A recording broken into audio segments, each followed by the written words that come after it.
আসসালামু আলাইকুম রহমতুল্লাহি ওয়া বারাকাতুহু। আলহামদুলিল্লাহিল্লাযী ওয়াহদা ওয়াসসালাতু ওয়াসসালামু আলা মান লা নাবিয়্যা বা'দা ওয়া আলা আলিহি ওয়া আসহাবিহি আজমাইন ওয়া বারাক ওয়া সাল্লামা তাসলিমান কাসীরা। আলহামদুলিল্লাহ, হজের বিধান সম্পর্কে আলোচনা হচ্ছে। হজের ফরজ সম্পর্কে আলোচনা করেছি, হজের গুরুত্ব সম্পর্কে আলোচনা করেছি। আজকে হজ কার উপর ফরজ হয়, কখন ফরজ হয় সেই বিষয়টা আলোচনা হবে। হজ কার উপর ফরজ? যাকে আল্লাহ তাআলা নিজ বাড়ি থেকে নিয়ে বাইতুল্লাহ পর্যন্ত পৌঁছায় এবং সেখান থেকে ফিরে আসার আগ পর্যন্ত নিজ পরিবার পরিজনের খরচা বহন করার সামর্থ্য দিয়েছেন, তার উপর হজ ফরজ।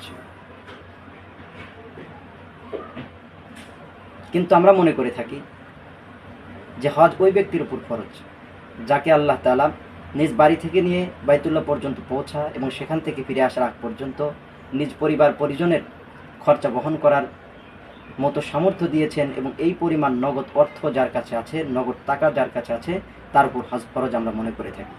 আসলে বিষয়টা সেই রকম নয়। বরং কোনো মানুষের কাছে যদি এই পরিমাণ জমিন থাকে, তার প্রয়োজনীয় আসবাবপত্রের চাইতে বা প্রয়োজনীয় জমিনের চাইতে যদি বেশি থাকে, আর সেই প্রয়োজনীয় চাইতে বেশি জমিন যদি বিক্রি করা হয় আর যদি হজের খরচা বের হয়, সেক্ষেত্রে সেই জমিন বিক্রি করা ওয়াজিব এবং তার উপর হজ করা ফরজ। এক্ষেত্রে শরীয়তের সঠিক নিয়ম বা পদ্ধতি হচ্ছে, যেই ব্যক্তির কাছে প্রয়োজনের চাইতে অতিরিক্ত আসবাবপত্র থাকবে, যদিও তার কাছে নগদ কোনো টাকা পয়সা অর্থ না থাকে, তথাপিও তার উপর হজ ফরজ হবে, হজ তার করতে হবে। প্রয়োজনীয় আসবাবপত্রের চাইতে বেশি এর অর্থ এটা এভাবে বোঝেন যে একজন ব্যক্তির কাছে দুটা বাড়ি রয়েছে, একটা বাড়িতে সে বসবাস করে আর একটা বাড়িতে সে বসবাস করে না।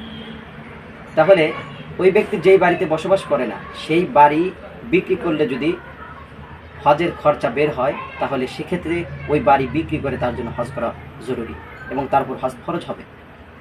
অনুরূপভাবে কোনো ব্যক্তির কাছে যদি দুটো ঘোড়া থাকে, দ্বিতীয় ঘোড়া যেটা আছে সেটা বিক্রি করলে যদি হজের খরচা বের হয়, সেক্ষেত্রে তার উপর হজ করা ফরজ হবে।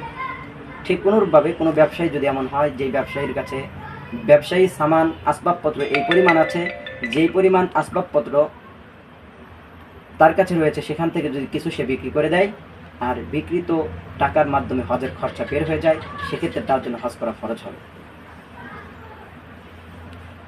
তাহলে প্রয়োজনীয় আসবাবপত্র যেগুলো আছে এগুলোর চাইতে অতিরিক্ত আসবাবপত্র যেগুলো, সেগুলোর মাধ্যমে বা সেগুলো বিক্রি করার মাধ্যমে হজের খরচা বের হলে সেক্ষেত্রে তার জন্য হজ করা খরচ হবে।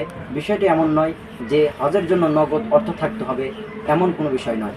বরং জমিন অথবা ব্যবসায়ী পণ্য অথবা অতিরিক্ত আসবাবপত্র ব্যবহারের চাইতে অতিরিক্ত যে জিনিসগুলো থাকে সেই জিনিসগুলো বিক্রি করলে যদি হজের খরচা বের হয়, সেক্ষেত্রে হজ করা ফরজ হবে।